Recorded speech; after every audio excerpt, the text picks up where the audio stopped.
Olá, boa tarde. Hoje estamos aqui presentes para que eu possa compartilhar a minha tese com vocês sobre o título Brasileiros e Brasileiras, a Retórica Presidencial Brasileira, de Deodoro da Fonseca Jair Bolsonaro. Meu nome é Aline Zamboni, o meu orientador é o Dr. Professor Tony Beber Sardinha.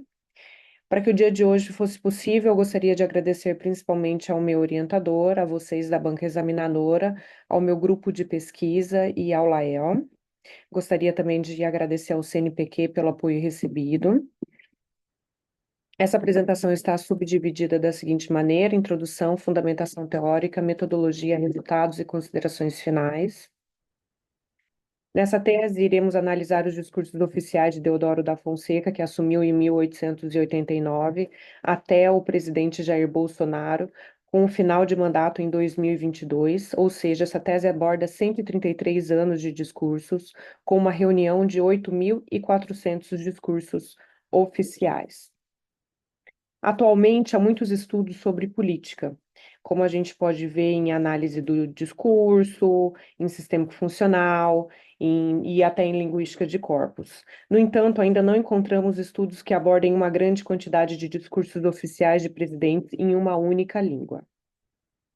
E aqui eu gostaria de pontuar que nessa tese o termo discurso adquire dois sentidos principais. O primeiro, usado quando nos referimos aos discursos presidenciais, significa um registro, variedade textual, semelhante a uma palestra ou pronunciamento, proferido oralmente pelo presidente da República em exercício em uma determinada ocasião.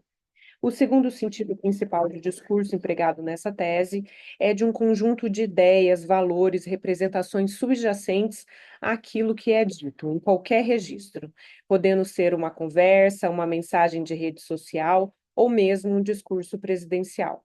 Ao contrário do primeiro sentido, que é de uma instância concreta de fala ou registro escrito dessa fala, esse segundo sentido é abstrato ou teórico. Agora eu vou passar um trecho bem curtinho, de 2 vídeos para vocês.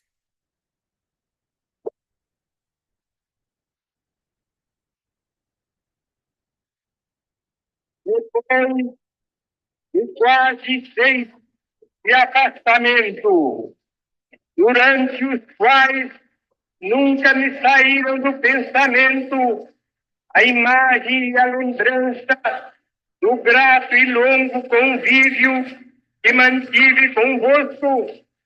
Eis-me outra vez aqui ao vosso lado para falar com a familiaridade amiga de outros tempos,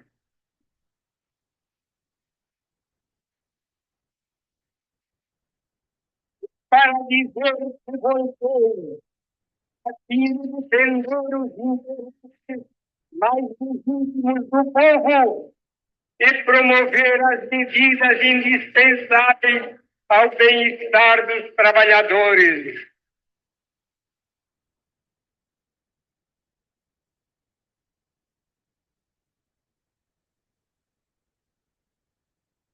Companheiras trabalhadoras, companheiros trabalhadores, esta é a última vez que falo com vocês como presidente para comemorar o nosso dia, o Dia do Trabalhador. E falo como sempre falei nos últimos 7 anos, olhando nos olhos de cada um de vocês e trazendo mais uma vez boas notícias. No dia 1º de maio, graças a Deus, temos comemorado ano após ano do meu governo o aumento do emprego, da massa salarial, do salário mínimo, do crédito e do poder de compra do trabalhador. Temos comemorado também o crescimento vigoroso da economia e a clara retomada dos investimentos. E temos celebrado o fato de que o Brasil construiu uma democracia sólida e firmou um modelo de desenvolvimento baseado no crescimento sustentado, na distribuição de renda e na diminuição da desigualdade entre as pessoas e entre as regiões. Hoje temos orgulho do nosso país e somos respeitados pelo mundo. Bom, 59 anos separam esses dois discursos presidenciais e percebemos através dos vídeos uma variação linguística temporal significativa. Essas variações são influenciadas por dois fatores principais. Primeiro, o público-alvo.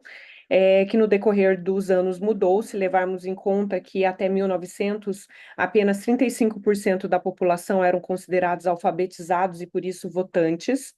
E que somente a partir de 1985 temos o voto garantido por lei para as pessoas analfabetas, e com isso a preocupação de agregar essa parcela da população ao domínio da compreensão da comunicação política. O segundo ponto é a tecnologia disponível.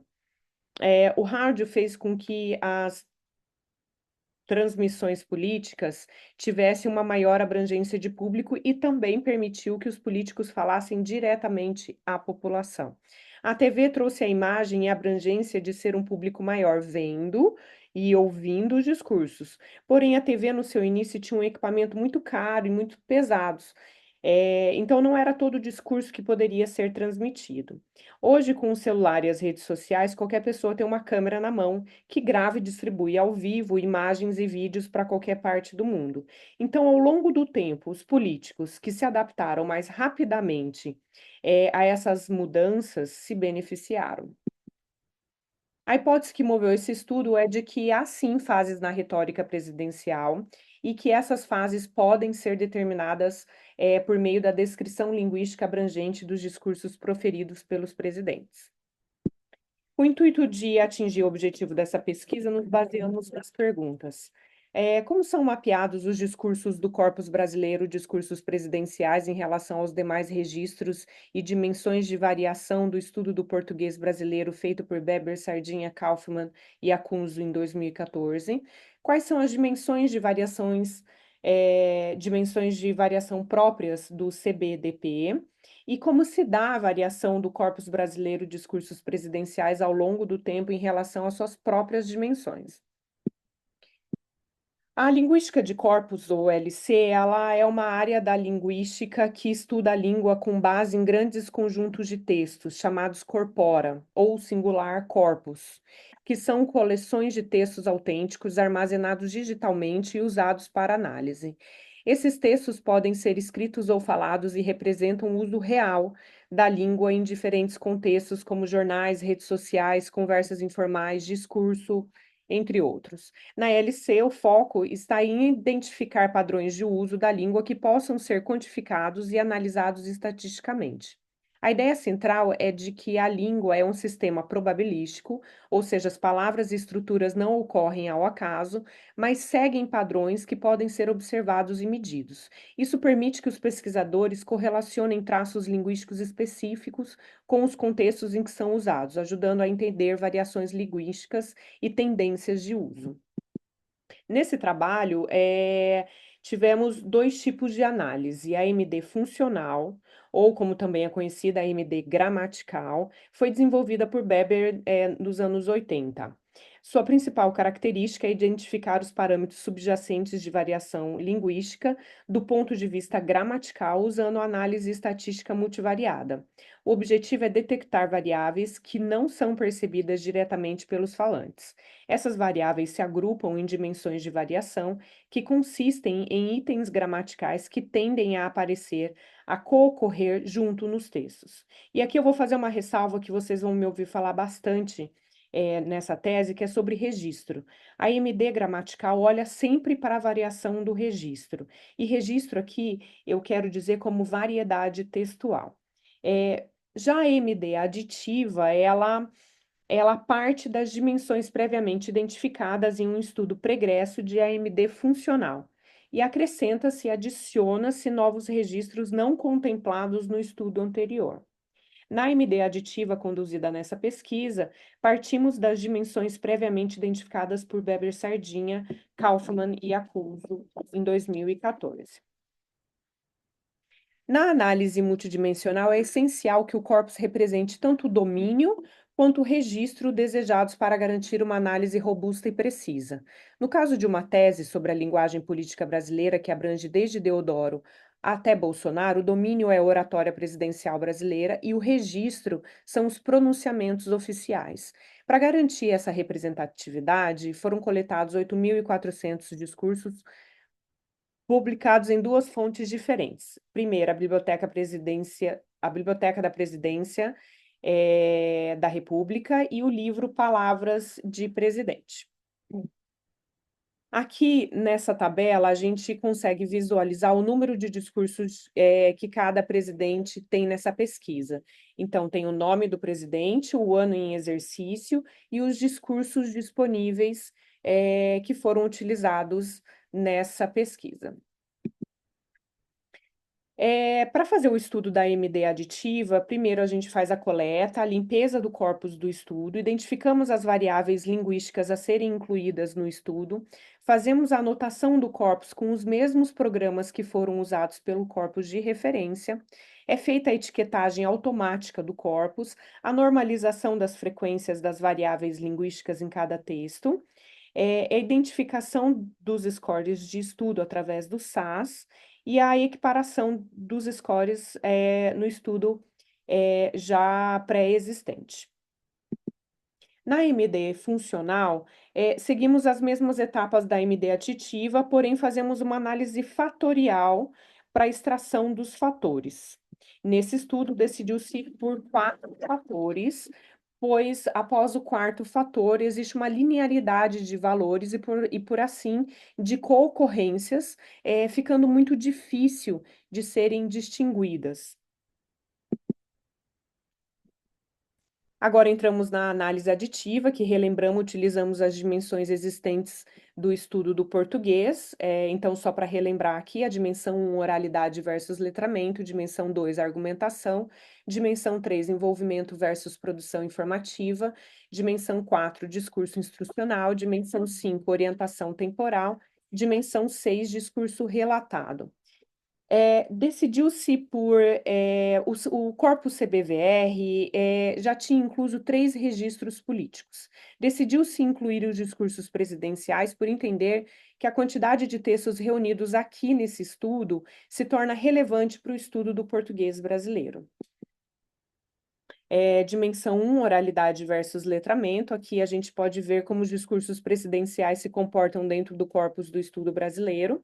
Do português, desculpa. Os discursos presidenciais estão no campo do letramento, ou seja, na parte ali de baixo, próximo aos registros debates de congresso, sugerindo uma semelhança entre esses 2 registros. Já os discursos de campanha se encontram mais abaixo, pois incluem documentos como programas de governo, enquanto os discursos políticos têm uma posição na oralidade da dimensão. Desse lado aqui direito, a gente consegue ver as variáveis linguísticas positivas e negativas. E eu trouxe um exemplo das variáveis negativas, que foi onde o corpus CBDP se posicionou. Então, eu vou ler um trechinho para vocês, rapidinho, só para vocês terem ideia de um discurso letrado. Senhor presidente do Conselho Municipal de Paris, a cordialidade desse almoço bem representa o sentimento que preside as relações franco-brasileiras. Agradeço a generosa hospitalidade do povo de Paris, representado nesse conselho. Esse é um discurso de Geisel de 1976. Nesse gráfico, esse gráfico mostra as médias de score dos presidentes brasileiros na dimensão 1 do CBVR, revelando uma variação no estilo comunicativo entre oralidade e letramento. Presidentes como Washington Luiz e Deodoro da Fonseca tiveram um estilo mais letrado, enquanto o presidente Lula apresenta o único perfil oralizado entre os presidentes. Não existe uma tendência, uma linearidade ao longo do tempo.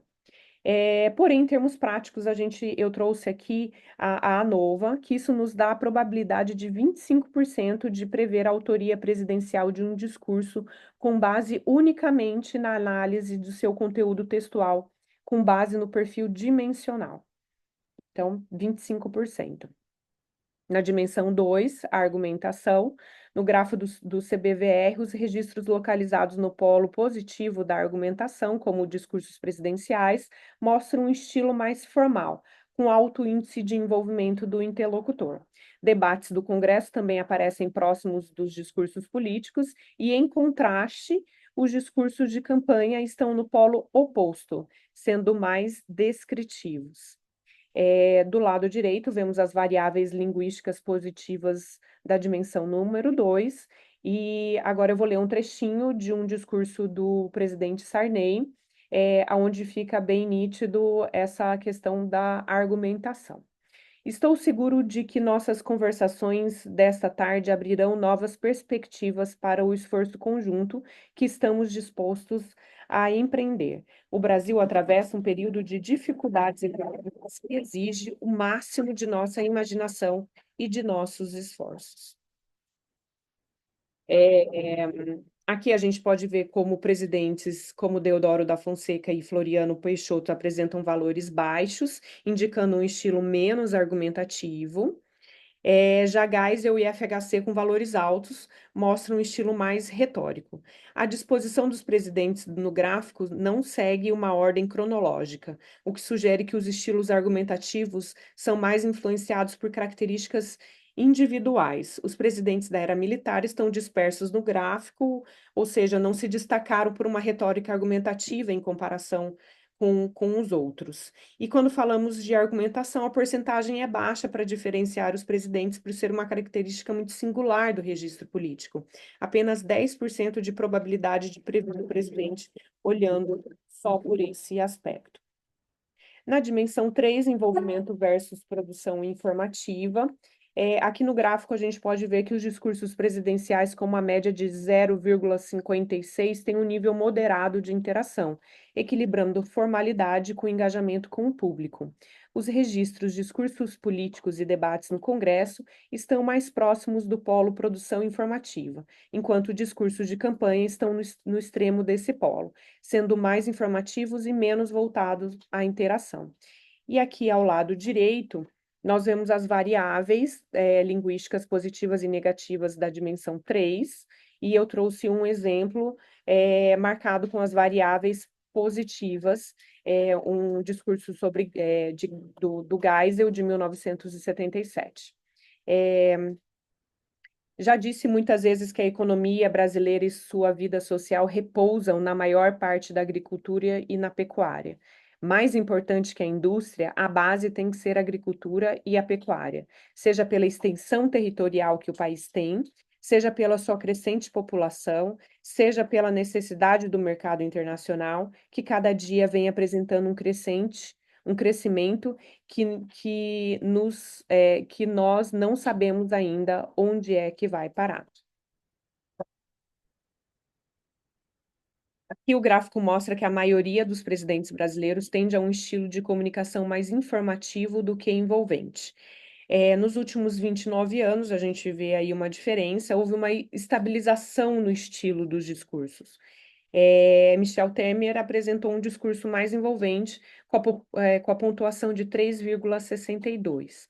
A Nova aqui revela que 22% da variação nos discursos presidenciais pode ser atribuída especificamente ao presidente, sugerindo que há uma probabilidade significativa de identificar o autor de um discurso só com base nesse seu estilo. Na dimensão 4, discurso instrucional, no gráfico sobre os discursos instrucionais, vemos que os discursos presidenciais estão localizados entre os dois polos. Isso reflete um estilo mais conversacional de discurso.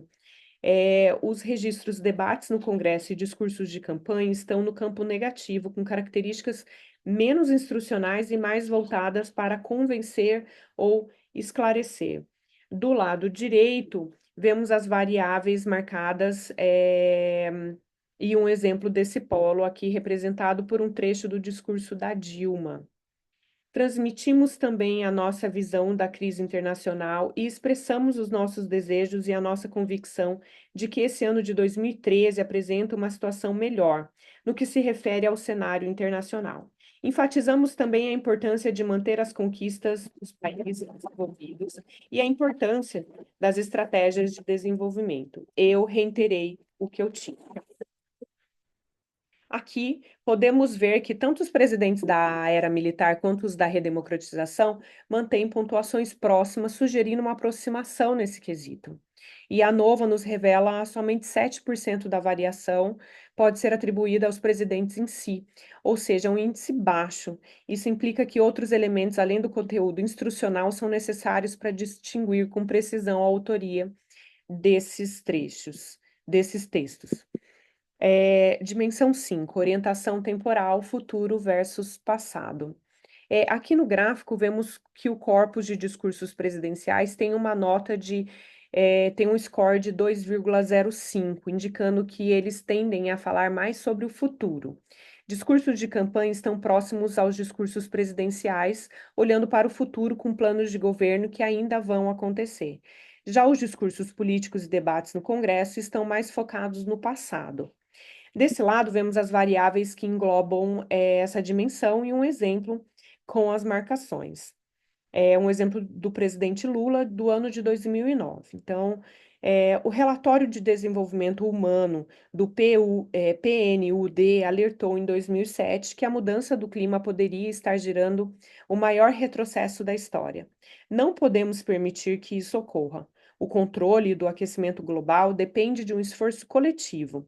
Temos que implementar urgente e plenamente os compromissos de convenção quadro das Nações Unidas sobre mudança do clima.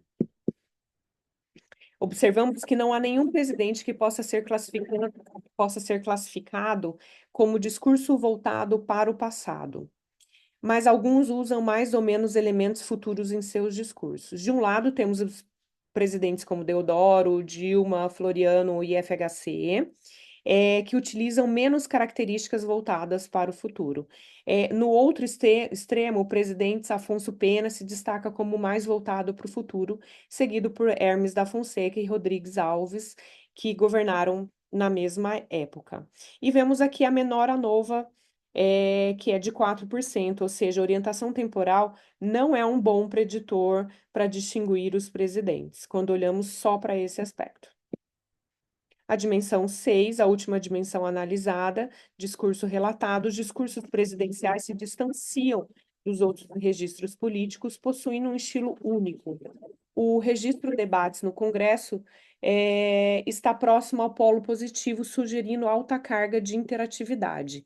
Já discursos políticos e de campanha estão no lado oposto.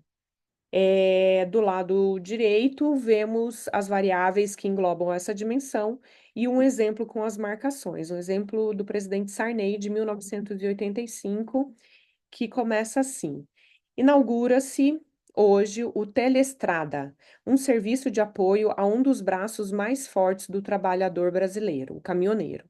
Esses homens que transportam por suas mãos os frutos do progresso para os mais distantes rincões do país. O Telestrada é um serviço que aliviará a solidão do caminhoneiro, dando maior segurança para o seu trabalho. E os presidentes dos últimos 30 anos, com exceção de Itamar, estão no lado oposto do gráfico, sugerindo uma mudança em direção a um estilo de comunicação menos narrativo e mais focado na apresentação de informações e dados. Essa mudança pode refletir uma resposta às demandas do público por uma governança mais baseada em evidências e dados, e menos em histórias pessoais. 17% é uma nova significativa, e porque é quase um quinto da variação no estilo discursivo, podendo ser atribuída ao uso de elementos narrativos e descritivos, o que aponta para a importância desses aspectos na comunicação presidencial. Agora a gente chegou para a MD funcional. Bom, chegamos na análise multidimensional funcional ou gramatical própria do registro de discursos presidenciais. Então, aqui a gente extrai do próprio registro as dimensões por meio de análise fatorial e interpretamos as concorrências.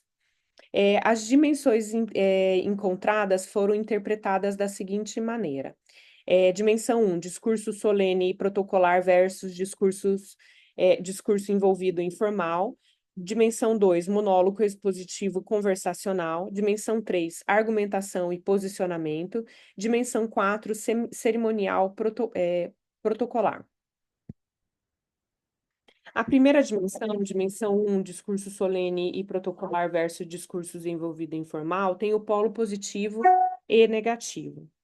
As variáveis do polo positivo compreendem um alto uso de substantivos abstratos, nominalizações e preposições que indicam um estilo mais abstrato. Além disso, adjetivos atributivos relacionais e adjetivos pré-modificadores sugerem detalhamento na língua utilizada.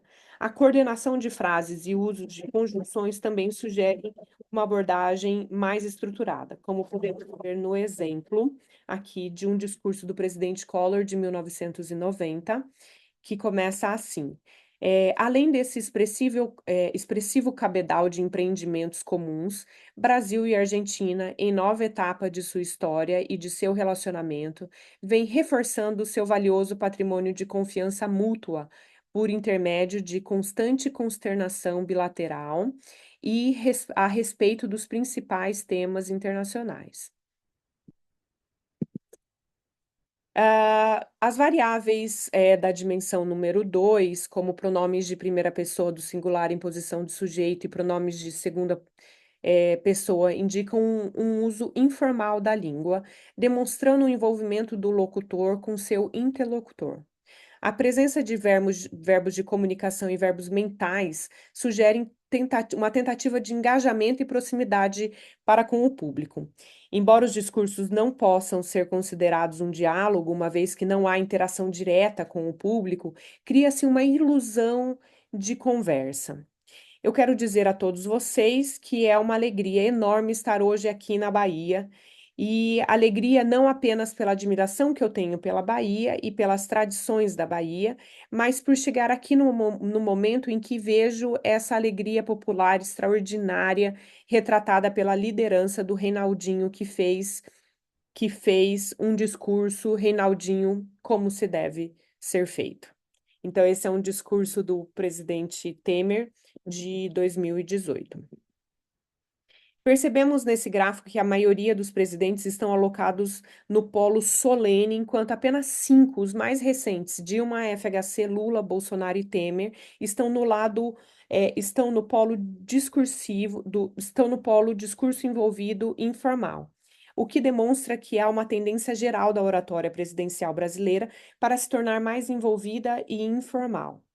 Nesse outro gráfico, que é da distribuição temporal dos scores médios da dimensão 1, nota-se a queda acentuada na formalidade que se inicia por volta de 1980, que pode ser associada a eventos políticos significativos no Brasil, como o índice da redemocratização do país.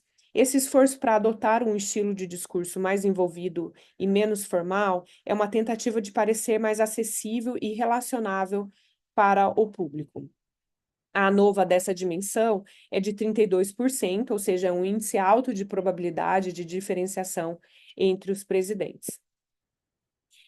Na dimensão 2, monólogo expositivo conversacional, temos apenas um polo e as variáveis que carregaram na dimensão 2 compreendem um alto uso de advérbios factivos, onde sugere que o falante está tentando validar uma declaração ou um fato específico. O uso do verbo existir e do verbo ser e estar cria um foco na existência ou identidade pessoal.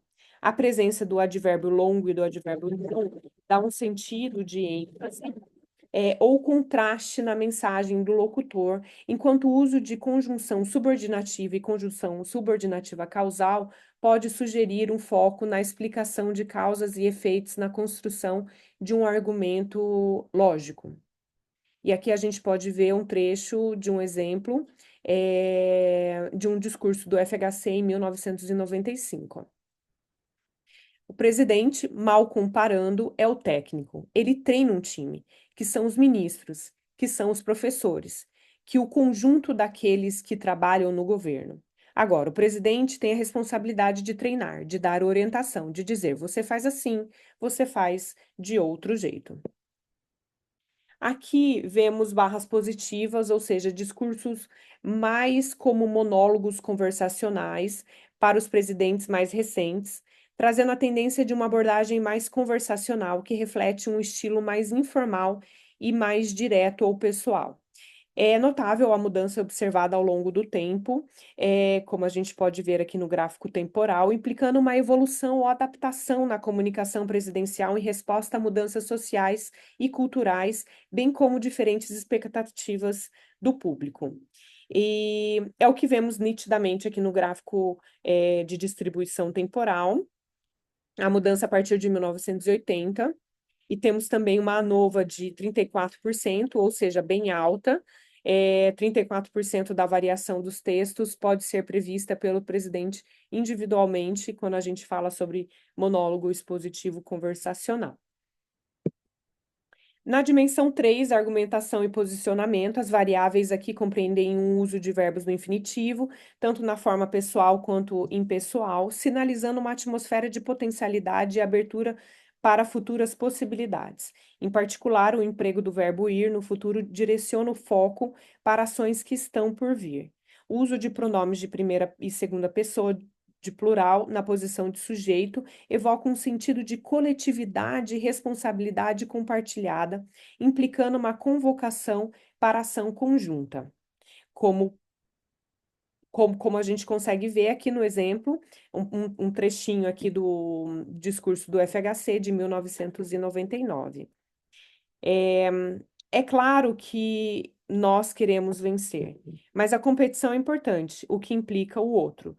Ninguém pode ganhar sozinho, implica o outro, implica o desenvolvimento de formas de solidariedade. Então, o esporte em si, pela sua própria natureza, é educativo, é formador. Percebe-se que os presidentes à esquerda do gráfico apresentam uma elevação nessa dimensão, sugerindo discursos mais voltados para a argumentação e um posicionamento estratégico mais definido. É, Conforme as barras avançam para a direita, os valores tornam-se menos positivos. Há uma diminuição dessas características nos discursos. Verifica-se que os presidentes mais recentes se misturam com os presidentes das décadas mais antigas. Nota-se também que na pontuação dos presidentes não existe uma discrepância entre o que estão no polo positivo e o que estão no polo negativo, o que nos leva a crer que existe uma certa linearidade na argumentação e posicionamento no decorrer dos anos. E com isso a gente percebe pela nova, que é um pouco é mais baixa que as outras, então é um índice baixo, e significa que os presidentes, como uma variável isolada, argumentação e posicionamento, a gente não tem uma influência, uma característica dessa dimensão específica de discurso. Já no gráfico distribuição temporal, vemos um pico no início dos anos 1900, e em tempos recentes parece mostrar um certo aumento. Após 1980 começa a subir, e então a gente percebe que existe aí um retorno aos discursos mais argumentativos e orientado para o posicionamento. A dimensão cerimonial protocolar, as variáveis que se destacam aqui são importantes não pela quantidade, mas pela intensidade com que cada variável contribuiu para a construção de discursos que aderem a uma natureza mais formal e elogiosa. Isso pode refletir um estudo de comunicação presidencial que enfatiza cerimônias e exaltação de feitos ou figuras. Type Token Ratio, que significa o nível de densidade lexical presente, a variável word-length, ou comprimento da palavra, fornece uma indicação da complexidade ou formalidade da linguagem usada nesse tipo de discurso. Palavras longas sugerem um vocabulário mais complexo. A presença de conjunções coordenadas aditivas e conjunções coordenadas remete a ligar e conectar ideias, enquanto o advérbio amplificador diz sobre um desejo de enfatizar ou intensificar certas ideias e pontos. Então, aqui eu trouxe um último exemplo da presidente Dilma. Cumprimentar todos os funcionários do CEMADEM, os funcionários e as funcionárias. E queria parabenizar pelo grande esforço que vocês fizeram para colocar esse órgão para atuar 24 horas por dia, 7 dias por semana. E esse contato entre vocês e o Senad é que vai permitir que a gente mapeie, monitore e alerte. E assim vai garantir que haja ações concretas que deem respostas aos riscos e aos desastres naturais. Muito obrigada, Nobre, e agradeço mais uma vez a todos os integrantes do SEMABEM. Um abraço. A tendência contemporânea apresenta um desvio, com os presidentes mais recentes aproximando-se do valor zero ou inclinando-se para um lado negativo do gráfico. Esse movimento em direção a discursos menos protocolares pode ser interpretado como um esforço para parecer mais acessível e próximo ao público geral, refletindo talvez uma mudança mais nas expectativas da população sobre comunicação presidencial. A nova aqui é de 11%, um valor baixo, e no gráfico temporal vemos vários picos. Essas descidas no gráfico sugerem uma adaptação aos paradigmas comunicativos contemporâneos, buscando uma maior proximidade com o público. Deodoro com o pico do cerimonial e FHC com o pico contrário, de uma tentativa de discurso mais próxima do público. E aqui a gente faz uma retomada, então, às perguntas de pesquisa. Como são mapeados os discursos do corpus brasileiro, discursos presidenciais, em relação aos demais registros e dimensões de variação do português brasileiro no estudo de Beber, Sardinha, Kaufmann e Acuso de 2014. Então, nas dimensões letramento versus oralidades, observamos que os discursos dos presidentes como o Luiz Inácio Lula da Silva tende a ser mais conversacional e próximos do polo de oralidade, porém, os discursos presidenciais se situam dentro do letramento, do polo letramento, enquanto os outros perfis políticos apresentam um perfil mais letrado. No polo argumentação, na dimensão argumentação, os discursos presidenciais e os debates do Congresso compartilham características argumentativas fortes, reforçando a persuasão e o envolvimento com o público. Envolvimento versus produção informativa. Os discursos presidenciais são mais voltados ao engajamento do público, mas equilibram essas características com a função informativa. Na dimensão orientação temporal, os discursos presidenciais se orientam para o futuro, enquanto outros registros, como debates no Congresso, frequentemente fazem referência ao passado. E na dimensão discurso relatado, diferente dos outros registros, os discursos presidenciais são mais diretos, narrativos, focando em clareza e objetividade. A pergunta número 2, quais são as dimensões de variação próprias do corpus brasileiro de discursos presidenciais? Então, encontramos 4. Dimensão 1, discurso solene protocolar versus discurso envolvido informal. Dimensão 2, monólogo expositivo conversacional. E dimensão 3, argumentação e posicionamento. Dimensão 4, cerimonial protocolar. Na pergunta número 3, como se dá a variação dos discursos presidenciais ao longo do tempo em relação às suas próprias dimensões? O impacto da redemocratização e da mudança social. Então, a redemocratização e as mudanças sociais e tecnológicas influenciaram o estilo retórico presidencial, com uma tendência a tornar os discursos mais acessíveis e próximos das massas. E a influência de fatores demográficos e tecnológicos. Então, a gente percebe que a partir de 1985, com a entrada de um eleitorado diferente, ou seja, com a entrada do analfabeto, do jovem, da presença crescente das redes sociais, houve uma adaptação para o estilo mais conversacional. E a conclusão é de que a pesquisa demonstra que a análise dos discursos presidenciais enriquece a compreensão das dinâmicas políticas e sociais no Brasil. Ela também ilumina o papel da linguagem como instrumento de persuasão e de construção de identidade política, além de mostrar como o estilo conversacional reflete uma tendência ao movimento em direção a uma comunicação mais inclusiva. Obrigada. E essas são as gráficas que houve aqui, tá bom?